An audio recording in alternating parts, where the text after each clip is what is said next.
All right, seeing some people still trickle in, so we'll give it about 1 more minute and then get started with our agenda.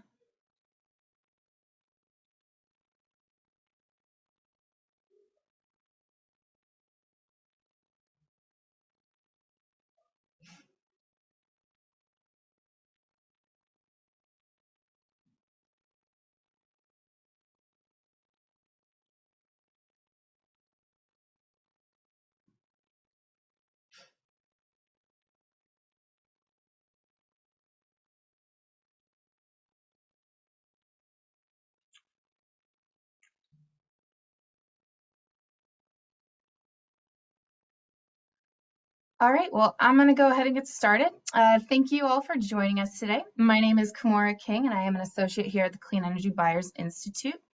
Today, we're taking a break from our Markets 101 webinar series to do a deep dive into transmission planning reforms and review some recent thought leadership on customer priorities and needs. I am happy to be joined today with Jenny Chen, Senior Manager at the World Resources Institute, Devin Hartman, Policy Director at R Street Institute, and Heidi Ratt, Senior Manager at the Clean Energy Buyers Institute. So just to get into a few housekeeping items before we get started. So we may take some clarifying questions during the presentation, but overall have reserved time at the end for detailed Q&A, about 10 minutes of that. I'll be assisting today to moderate our chat, lead the Q&A, and share any helpful links and resources. Let me know if you do need any tech assistance. And just a reminder, if you have questions, please put those questions in via the Zoom Q&A function. Finally, after this presentation, we will share a recording of the webinar and slides. It will be made available on the CEBI website.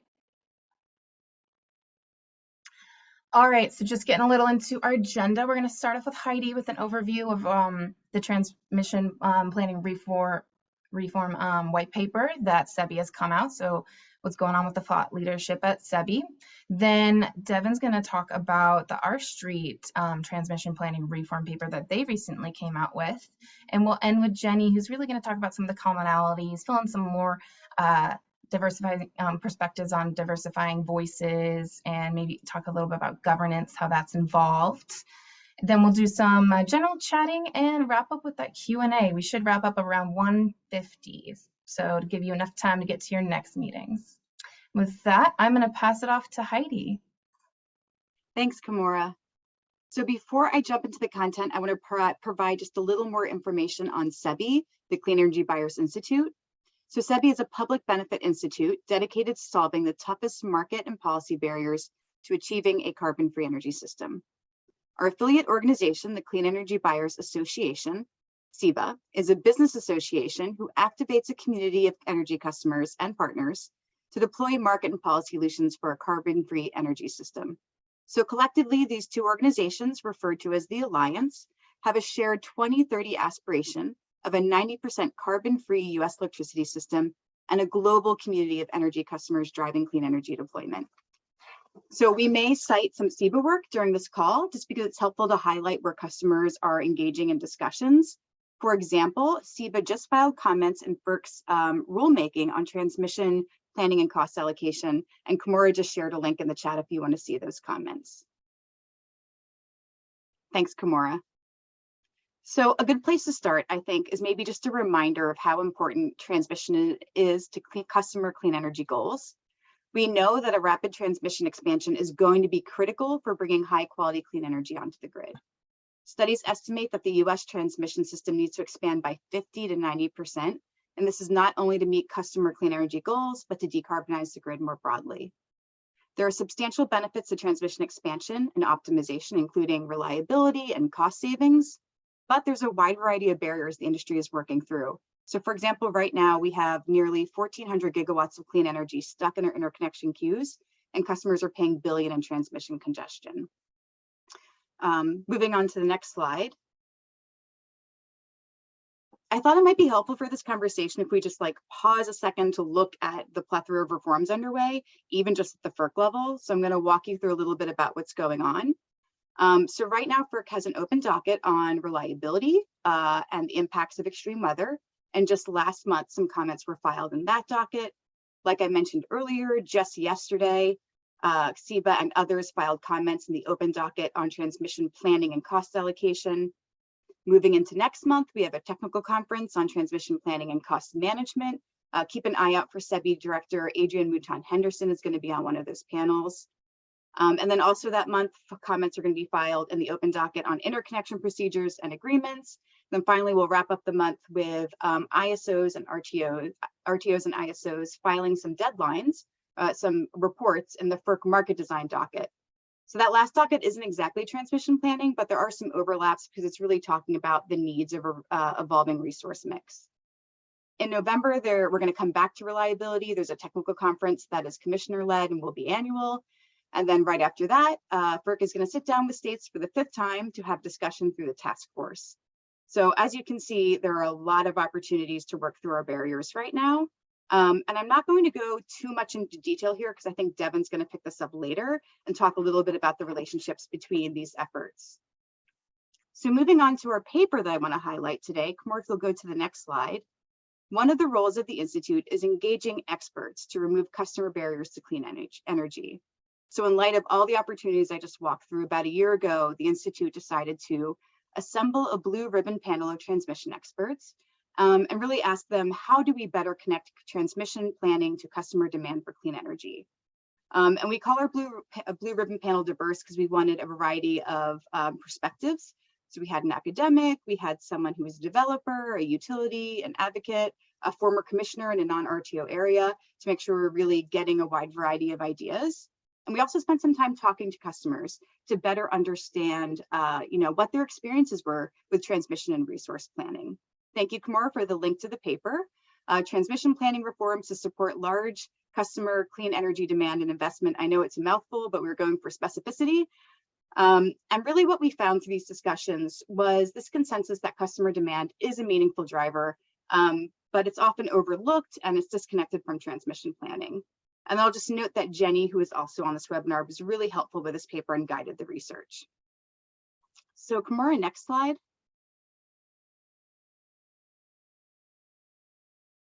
So I'm not going to walk through every single recommendation because we had a lot. I tried to consolidate them down to 3 major ones. And the first one is that customer demand should be included in transmission planning, both in forecasting and scenario analysis. So the need to address customer demand isn't really a new finding. We've known that for a while. And I just want to highlight that the Wind Energy Foundation and Wind Solar Alliance have done some really great work about communicating customer demand to impact transmission planning. And we cite those pieces in our paper. But we really wanted to expand this and get in deeper on, really highlighting what else is needed. So we wanted to highlight that there's no clear specific panel for providing customer input and then discuss where the customer data fits in. So you'll see in this graphic on the left that there's several processes that impact transmission planning, and they might be somewhat connected, but they're not entirely aligned, and they all have different horizons. So again, it's really unclear for customers right now where they fit in and how to communicate their demand. So our paper makes the case that demand should really be integrated into the first step of resource planning and load forecasting, but it's also appropriate in the long-term forecasting scenarios that the RTO or ISO would do. And what's really great is that FERC has suggested that customer demand be included in the long-term forecast or planning, so that's good news. But we've also emphasized that ignoring or deeply discounting customer demand for clean energy is just overlooking a steady and well-documented driver of transmission needs. So clean energy goals that customers have should really be considered firm, considering the track record that corporates have for achieving their goals. And we might also want to start incorporating in other goals they have, like initiatives for electrification. So I'm going to move on to my next recommendation because it's somewhat related. Thank you. So not only do we want grid planners to lead on integration of customer demand, shepherding that energy customer data up to inform planning, we also want to make sure that they're providing actionable data down to customers. We really think that RTOs and ISOs or other grid planners could play a leadership role in optimizing resources. So you may have seen this graphic to the right before. I think it's projected a lot when we talk about this topic. This is the MISO SMILE graph. And on the far left, you're going to see this investment strategy where you're putting generation all over so that you're capturing as much as possible, and focusing less on transmission and really funneling that investment into the generation resources. And the other end of this continuum is what you see on the right side, where you're really using transmission to reach the generation, the clean energy resources that have the highest output, and the best potential. And what you'll see is in the middle, there's really this sweet spot where you're optimizing between generation and transmission. And one of the things the paper really says is that grid planners who have all this data could play a role in finding that sweet spot and then helping customers plan to that as a goal. We think there could be a ton of benefits there. So this could be RTOs and ISOs. They could also work with DOE. They could develop further transmission studies for co-optimizing transmission load and generation. We think they could really take a leadership role here. So my last big recommendation, Kimura, if you want to take us to the next slide. One big thing we really ended on in the paper is all of these potential reforms to transmission planning could best be supported by changes to governance. So the idea here is that if current processes aren't designed to consider customer demand, or they aren't workable for customers to engage in, or there's incentives to ignore customer demand, you should really get to the root of those problems. So one of our suggestions is RTOs and ISOs streamlining their stakeholder processes. I think this one's pretty straightforward. But if their processes could be inclusive and efficient and transparent, this could really help get customers into those processes. But I'll also say again, we also want to put the onus on the grid planners to make sure that this connection is happening, and not just always leave it up to the customers to show up. Another area is non-RTO ISO regions. They need additional guidance and oversight. We get into more detail in the paper, but it could be really useful for FERC to establish an ITM or another third party that could evaluate transmission proposals. One of the things we suggested, maybe a FERC office for transmission could compare different planning being done across regions, summarize ITM, that's the independent transmission monitor, the complaints that they're receiving, assist in prudence reviews, investigate complaints against planning processes. There's a lot of helpful things that an office like that or another third party could really provide to remove these incentives for inadequate planning.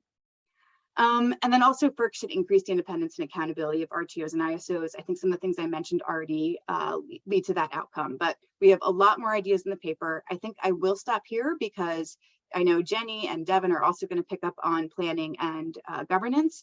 But I will say some of the other things we talked about in the paper, if you want to pick it up and read it, we really highlight the value of multi-value portfolios for transmission and how that interconnects with customer demand and benefits. We also look at more specifically about how customer demand is collected and the need for protecting confidentiality or aggregating demand. But again, I'm not going to go through the whole paper today. And with that, I will just stop here. Thank you.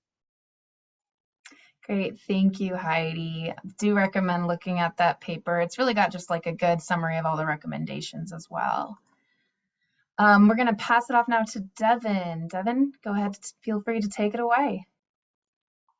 All right, thank you very much for having me here. And I concur that that report was very well done. And I think you'll see some very similar themes to what I'm going to touch on here.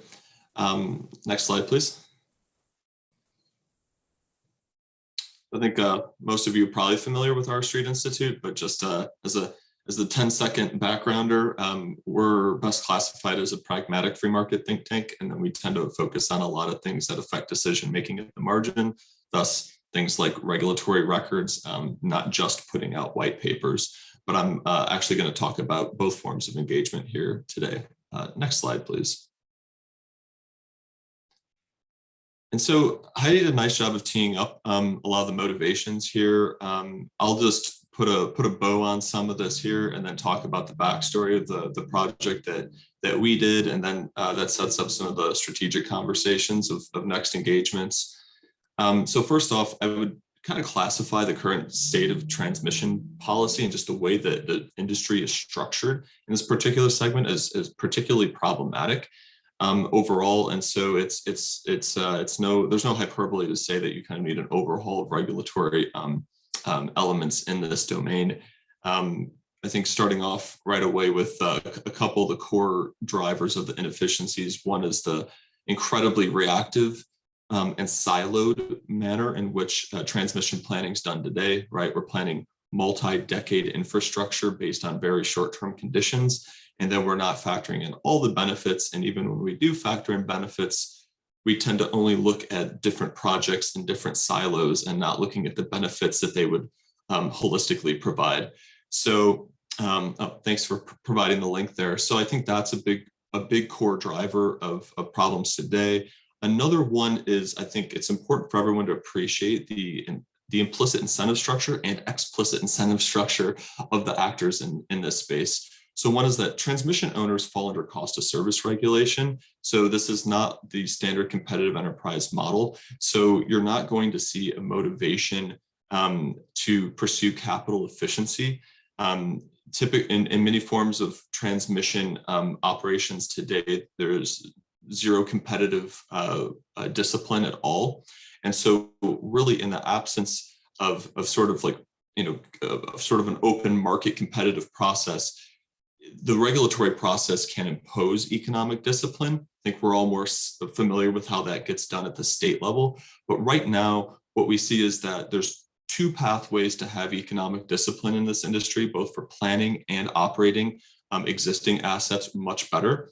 One is to facilitate competition. One is to have regulation substitute for competition.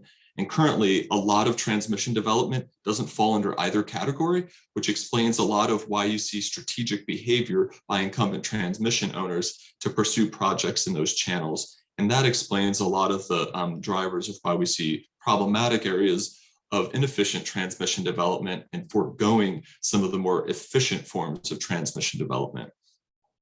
And then the last thing I'll kind of mention a little bit out of scope of FERC right now is some of the permitting delays, but you hear a lot about that in the Hill these days, and certainly transmission has been a victim of some archaic permitting processes today.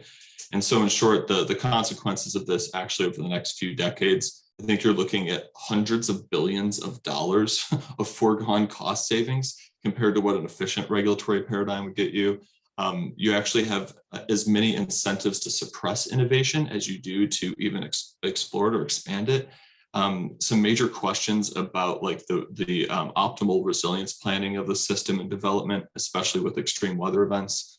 And then in the bigger picture to some of those emissions targets that we hear a lot about these days, and that Heidi mentioned, it's really just kind of got a stranglehold on the clean transition, both with and without the IRA.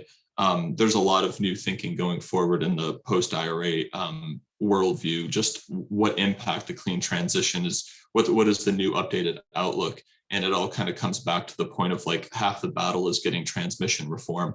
That's a huge bottleneck right from the beginning. And in fact, we think transmission reform would actually have more total emissions impact than either Build Back Better or IRA would have in aggregate. So speaks to the magnitude of effects. Next slide, please. So with that backdrop, a year ago, Jenny and I started working on this project, noting that there was a lot of work to be done here. And the stakeholder group that tended to be the most disenfranchised overall were customers.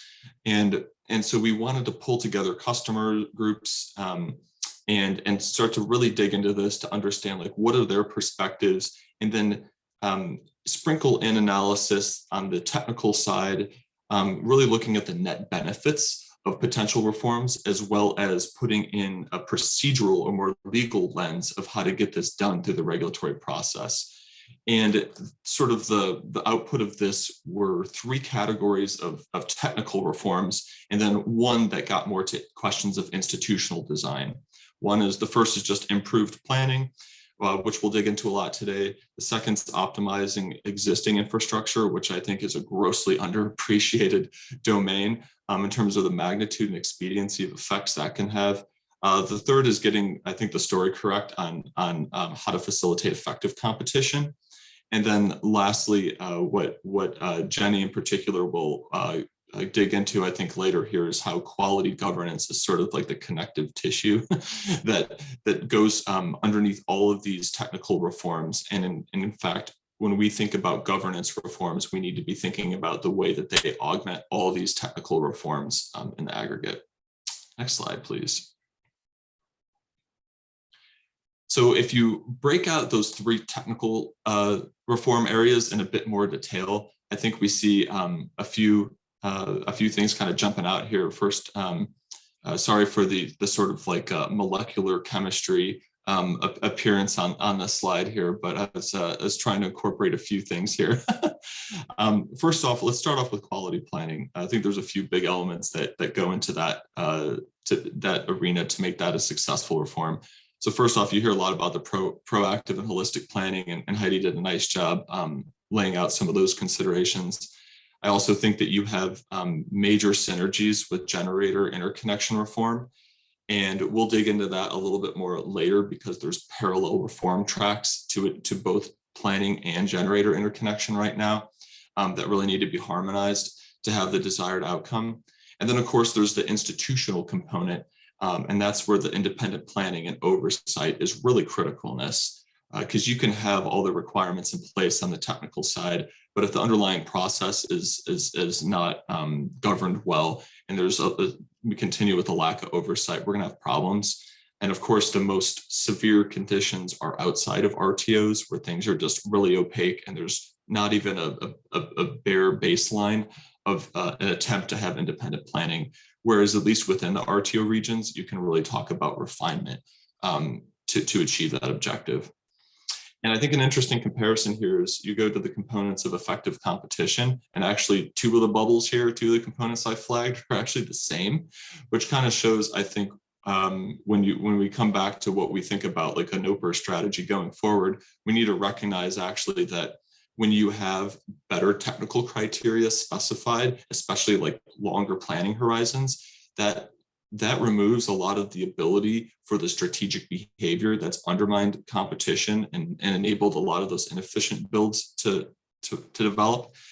And then of course, independent planning, the institutional dynamic is huge for that. The only piece that's a bit different here and more unique to it is really to minimize the exemptions that exist under the Order 1000 framework for projects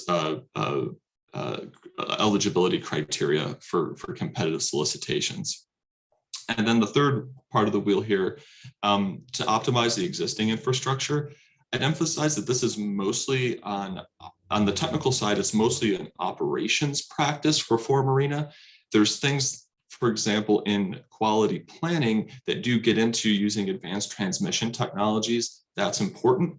And that's certainly an element of today's NOPR, but also if you really want to get into squeezing efficiencies out of the existing system, you really need to talk about like technology forcing mechanisms that require good utility practice, because again, under cost of service regulation, there's a deep-seated financial motive for an incumbent firms to not adopt the most efficient uses of advanced technologies. And so you do need mechanisms like that.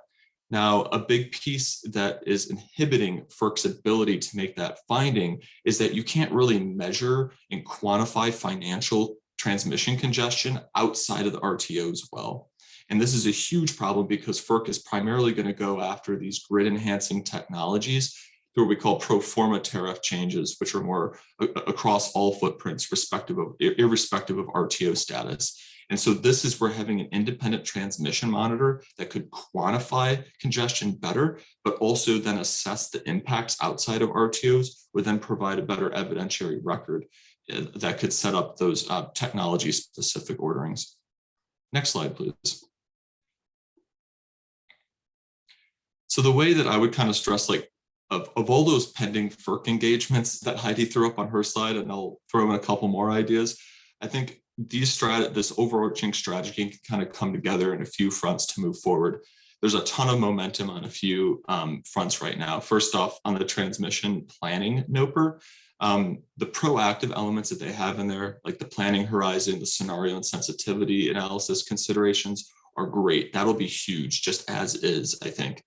I do think FERC could do a lot more on the holistic benefits side. There's some incremental improvement for sure on benefits accounting, but as mentioned, like it still retains this idea that we should plan economic and reliability transmission projects separately, when in reality, all transmission projects have both economic and reliability benefits. So it would really be great to just take that one on up front and get that improved. Of course, there's anti-competitive elements in the SNOPR, which I think are misguided and also introduce a lot of legal risk, which needs to be appreciated in this context. So I think just kind of jettison the bad of that component of the NOPR and dig down and focus on the good elements, and you got a great reform. And then the other piece that's kind of a sidecar here is how much this NOPR wants to tackle interconnection reforms.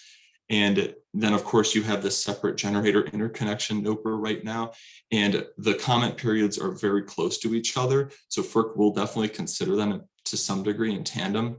I think the most efficient outcome is if we can convince a broader swath of stakeholders to actually merge a lot of aspects of sort of these one-off interconnection processes that facilitate what we call network upgrades, fold a lot of that into regional planning, because you can slash the total costs and greatly improve total efficiencies of doing that. And I think actually on balance, lower the total cost to consumers considerably, but it does require some kind of nuanced messaging, I think, to understand how those mechanisms would work. So that's going to be huge. And then on the infrastructure optimization side, so Heidi mentioned the October technical conference. That's the forum where you really see the independent transmission monitor being brought up, but it's not a conference dedicated just to that concept. So really hammering that record, I think, in comments to get an ITM concept validated and explored, especially outside RTOs, would be big. And then those technology specific kind of forcing mechanisms I explained, those are kind of one-off engagements right now. So I think getting a record built on those technologies individually is probably going to be the prudent course of action while you address the institutional framework sort of in parallel. And then the only things that are really missing outside of this are sort of a pursuit of independent planning and really to focus on expanding the eligibility criteria for competition. Thus, you can avoid a lot of that evasion of the requirements under Order 1000.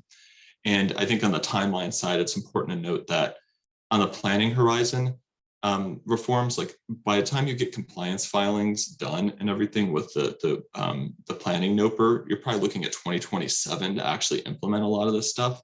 And then, of course, given the lead time of planning and actually building this, you're not going to have a lot of shift in steel in the ground until the 2030s. So that's where I would emphasize, don't sacrifice quality for expedience, especially on the planning. Whereas on the optimizing existing infrastructure, if we need to use suboptimal procedural vehicles in the interim here, that's okay, because a little bit of a piecemeal approach, these things can get done in a matter and implemented in a few years to really give you a lot of congestion relief starting in the later 2020s here. Last slide, please. And so the big three takeaways I just have for all of you is, as large consumers in this space, one is to just unite around a vision and a strategy. I think CEBI has done a great job of kind of connecting some dots for you here, and we're happy to work with Jenny and others to help contribute on that front. And then also being mindful that it's important to support an ecosystem that really shares that vision and can influence the desired reform catalysts kind of in a cohesive fashion. So that means working with your trades, working with advocacy groups, research groups, kind of building up that milieu is really important. And then the last part is engagement, both engagement indirectly through groups like your trades and member associations, but also like going into meetings and filing even individual company comments on the record at FERC DOE, doing the Hill meetings. Those things really do resonate with those stakeholders, and they remember that. So with that, I'll turn it over to Jenny. Just quickly say thank you, Devin. And this is it's great, just exactly kind of how CEBA is acting in this space. So many moving pieces, and really looking forward now to hear what Jenny has to add. Hi, everybody. Thank you to CEBI for organizing this really important conversation. And I just want to say that the vision that CEBI and R Street had to put together 2 different papers on customer perspectives is really needed and timely. So Devin mentioned that customers are amongst the most disenfranchised, but at the same time, they pay for everything. And they're not a uniform group. There are different types of customers. It's a very diverse group.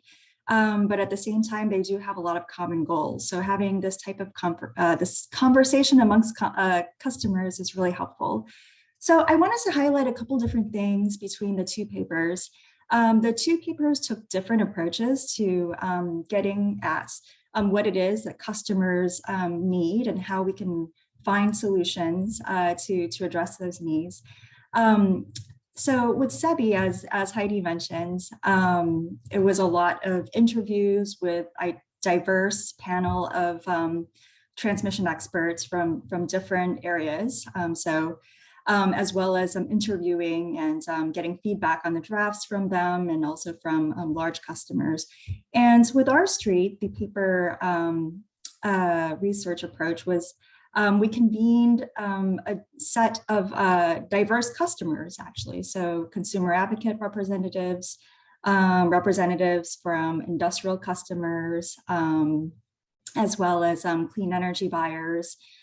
So across the spectrum to get their views on their priorities for transmission reform. And the target there was, to put ourselves in the minds of what FERC could do, given the limited amount of bandwidth they have. So everybody's busy. There's only so many rulemakings that FERC can take on. So what is kind of the biggest benefit for the administrative cost between FERC and the stakeholders? So given those customer priorities, like what are some of the key reforms? And Devin's really highlighted that well. There are a lot of solutions. So I encourage you to read both papers because we're not able to cover all of the different ideas and solutions offered there. This is a picture that I borrowed from Kara Hausker. It's a very high level summary of the solutions. But with CEBI, there is a key focus on how do we incorporate voluntary clean energy demand into transmission planning. And the CEBI paper does start from the very beginning. So when do we start thinking about transmission planning? It's not the transmission planning process. It actually happens earlier in the load forecasting process. So how do we make sure the right kinds of information are incorporated? How, and it's not just about megawatts that we want to be forecasting, right? It's about megawatts of what? So ensuring that we collect the right kind of information, we're processing it in a consistent and accurate manner, passing it along to the different committees within the RTOs that could take that information and think about, okay, we want for some of these megawatts to go through the transmission planning process, not through the capacity procurement process, the capacity markets. That's something that's very important. So how you address where that information goes and what becomes of it and what and whether or not it would go into transmission planning at all versus other types of processes within the RTOs is very important. The CEBI paper could also be very important for other types of customers. And here we just highlight the importance of these types of for transmission planning for the purposes of clean energy procurement for local governments with clean energy goals as well. There is a little bit of a difference between the customer classes. Certainly as local governments, you do have other policy goals.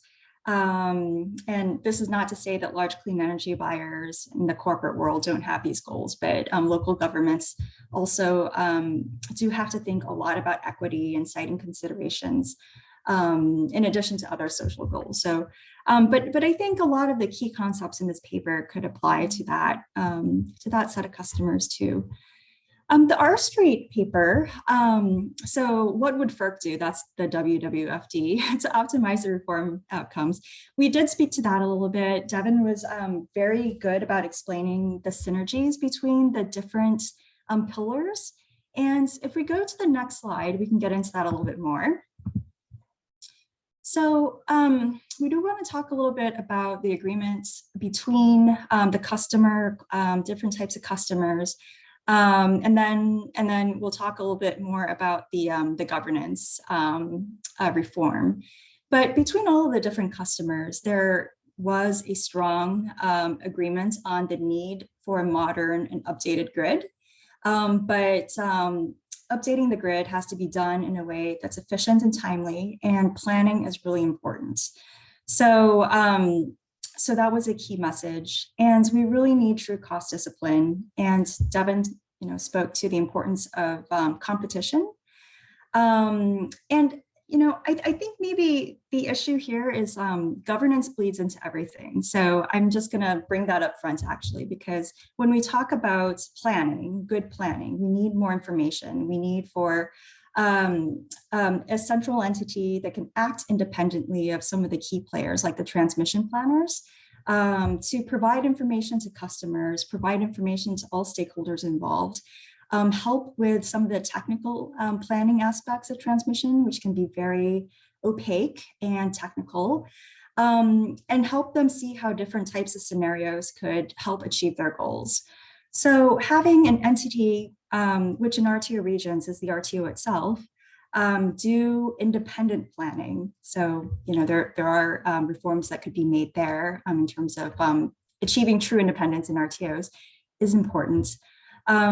We are seeing some really great comments roll in on the transmission NOPRs, and I, the first ones I picked up were the ones from the Southeast, from some of our friends who write on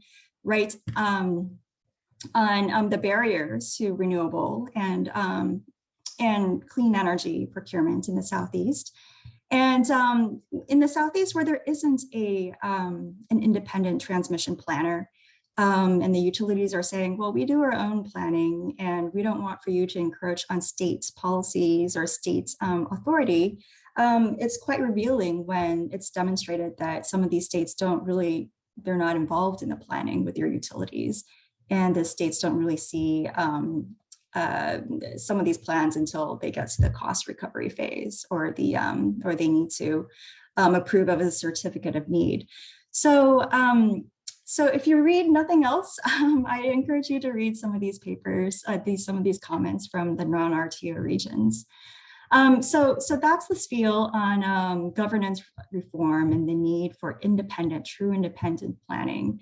The cost discipline is important too. And when we think about competition and how it can work better, governance reform is important there too, because if we don't have transparency and information, and the utilities have a better handle on the needs, we're not going to be able to get other entities come in and compete with the incumbents.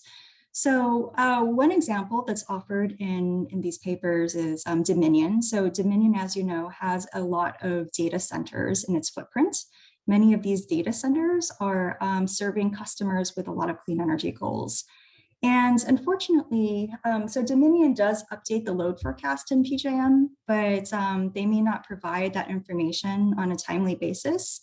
And in the latest round, there was some discussion about how, because Dominion didn't provide that information on a timely basis, that they ended up building local upgrades. So the issue is that, we can build, if we plan for things earlier, we can avoid multiple costly local upgrades and potentially come up with a solution that can address some of these local needs as well as regional needs, and potentially more cost effectively.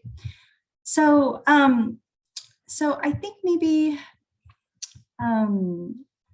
just to, I think Devin talked about the existing infrastructure and maximizing or optimizing the existing, what we have existing, squeezing every last drop out of what we have in the existing rights of ways and transmission infrastructure. And those are really key to achieving near-term clean energy objectives. So this is something that that's also in the Clean Energy Buyers paper as well. But the idea is that if we need to meet some of these clean energy goals, planning is something that's going to take a while before we can increase transmission capacity. So getting to some of the existing transmission capacity that's underutilized through technology, software, any way that we can get at it is very important. certainly the utility structure itself isn't lending itself to more efficient use of the system. So we might want to think about how we can incentivize utilities to find the inefficiencies in their systems and address those.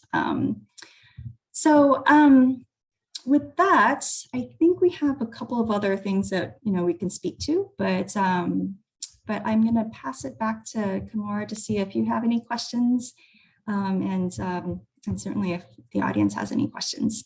Thanks. Thank you, Jenny. So going to give a little bit of time for people to add some more Q&A. I know we covered a lot there, and a lot of it is very interesting and can be complex. Again, thank you, Jenny, Heidi, Devin, for those presentations. To start, would really like to, hear a little bit more about the real or perceived differences between customer types, and even potentially kind of get into, what is the low-hanging fruit for customers to engage. So with that, Heidi, why don't we pass it to you first to start this discussion. Thanks, Kimura. So Jenny, I was really happy to hear you mention local governments. I think that's a good segment to kind of pull into these discussions. Corporate customers and large energy customers generally have been more and more active on transmission. I think that's worth thinking about the differences and the similarities. And I would say, yeah, there's some differences in the range of policy goals that they are trying to achieve, but there's so many similarities on transmission just being a barrier to clean energy goals.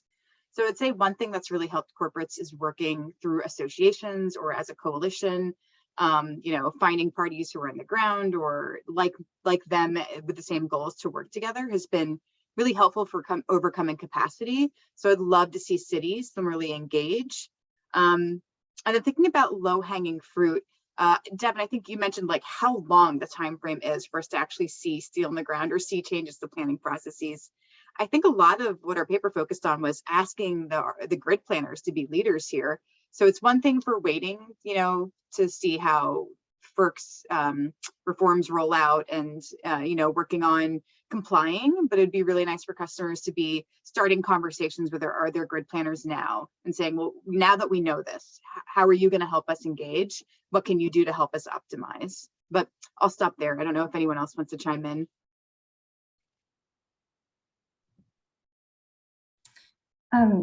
Sorry. I was just going to say thank you, Heidi, for noting that, because the issue that we hear a lot from local governments is that they have a million other things to do. And thinking about transmission, transmission is a topic that even if you're full-time thinking about transmission, it is so incredibly complex. And so the value of similarly minded customers getting together and leveraging the expertise of their colleagues and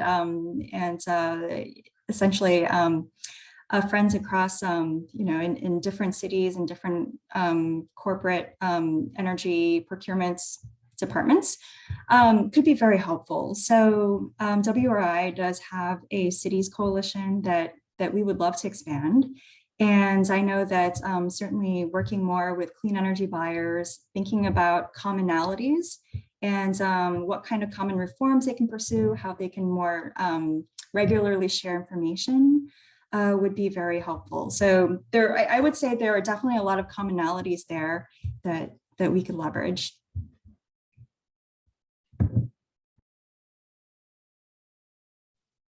Yeah, I would just say in terms of like differences in customers, usually all customers care about cost and reliability. The exact sensitivities do vary. The willingness to pay for clean energy does vary, of course, substantially. The trend is definitely going in one direction. But one thing, and I think you all have done a really good job emphasizing this, is that a lot of the planning models assume that just the least cost generation is going to be developed kind of sort of in a very fuel or technology agnostic way. But when you get into markets clearly have a preference to get cleaner. And so a lot of these models, I think, actually understate the demand of customers to go clean. And so on a chronic basis. So I think it's really important, especially to isolate out the segment of the market that's super motivated to get this stuff done. And that can lead to very sizable shifts in sort of the forecasts that go into these modeling exercises. Just to touch upon a point that Devin just made in terms of the willingness to pay, I think this gets to the importance of benefits accounting, and that's something that the FERC NOPR is really looking into. So, like, what are all the various benefits? Who are the different customers that are getting some of those benefits, and enabling cost allocation to reflect that kind of benefits. And these benefits can be very broad benefits from that are more difficult to measure. So lower emissions can lead to better health outcomes, whether it's like respiratory health outcomes, but also it could lead to, in the long run and more broadly, less unpredictability, or, you know, we're dealing with the effects of climate change right now, right? It's gotten hot again in DC. We have hurricanes and typhoons all over in the Pacific area and in the Caribbean. So those are a little bit more difficult to attribute, but getting all of the benefits included and accounted for is important there. Great, thank you. So turning over to some of the Q&A coming in from attendees, and please keep those questions coming. This is posed to all of you all. And do you guys foresee any impacts for transmission in the upcoming midterm elections?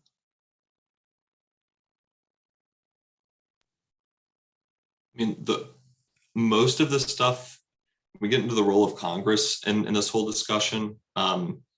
A lot of the stuff is pretty wonky. It's not your everyday voters that's going to be digging into NOPRs. But I think right now, the perhaps one of the biggest areas of bipartisan substantive alignment is on permitting and siting reform. And I think that this is going to be huge. I'm not optimistic that things are going to get done in the next couple months here, even though it's part of the promised deal. So I would expect to see something carry over into that conversation. Again, probably not, it's not going to be a top tier issue of salience to voters, but you will see a lot of things kind of factor into different blocks of the of stakeholder segments, whether it's a camp that kind of, you know, Republicans have this Let America Build like pillar that they want to approach clean energy and climate going forward. And then you have Democrats that want to get clean energy and transmission built, but oftentimes struggle with how to reconcile that with like very local impact considerations. And so kind of harmonizing the interests of those different constituencies in a broad coalition effort would probably be really warranted to see what we can do, presumably under divided government next year.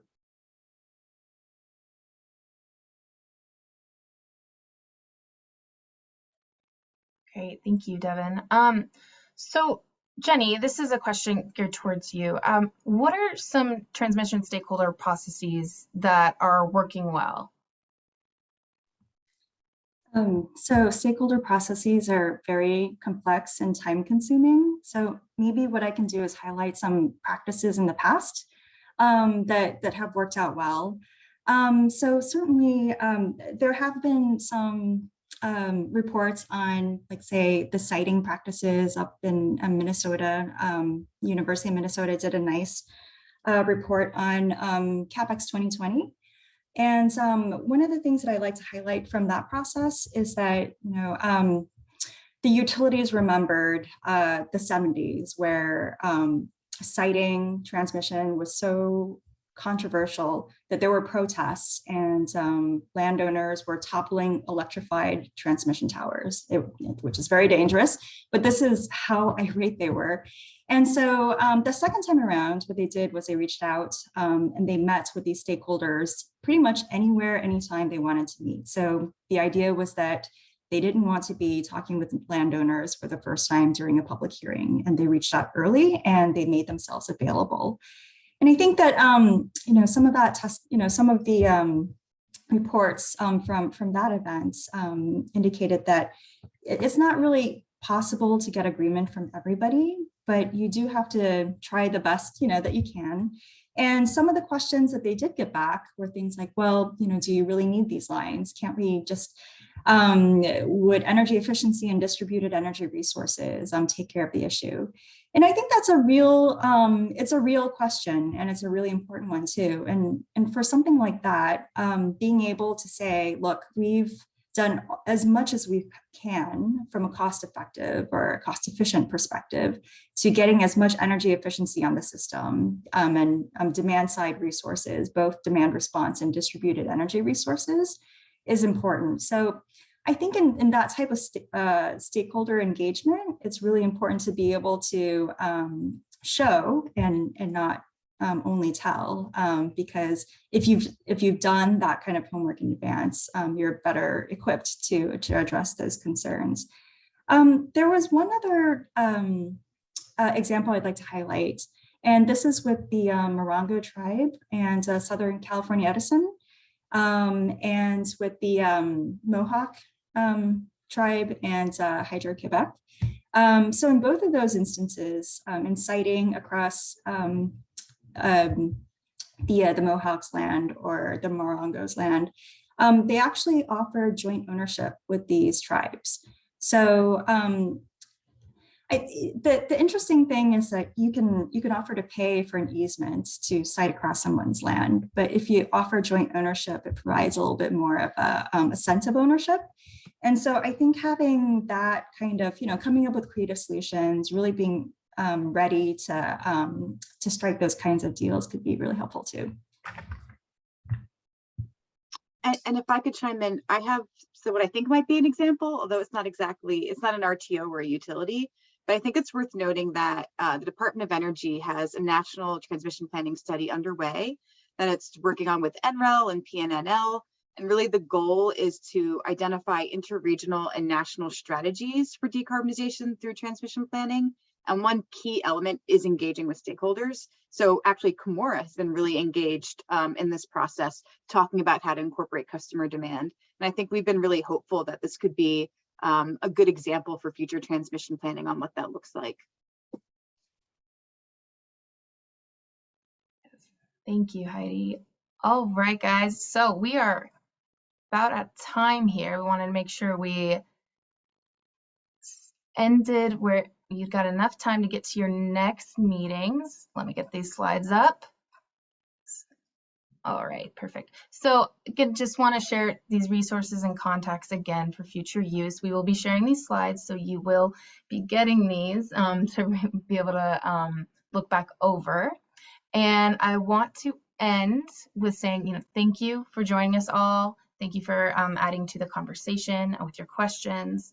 And if you have any further questions or wish to dive further into these topics, please do reach out. CEBI will resume its Markets 101 series with an introduction to resource adequacy planning on October 19th. Please keep your eye out for that invite. And I hope you all have a great day. Thank you, Jenny, Heidi, Devin. Great discussion. Thank you all. Thanks for having us. Thanks all. Bye. Bye all. Bye.